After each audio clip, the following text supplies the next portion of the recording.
মুরগি এসে তার বাচ্চাটাকে ঘরে নিয়ে যায়। তখন এই শালা নেবলে বলে संतोष पागल नहीं। এদিকে মুরগি তার ভাঙা ছাতিটা রেখে দেয়। তখন মুরগির বাচ্চাটা বলে क्रिस का सुनने का गाना।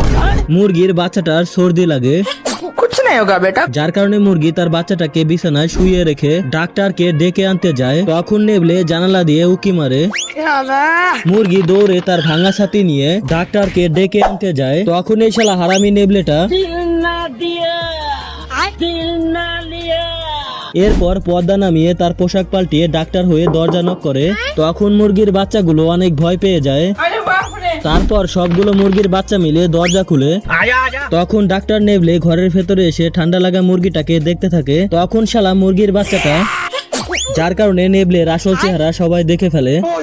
তখন নেবলে মুরগির বাচ্চাটাকে ধরার জন্য পরের পর্ব দেখতে লাইক করে তোমার ফোনে কত % চার্জ আছে কমেন্ট করে জানাও।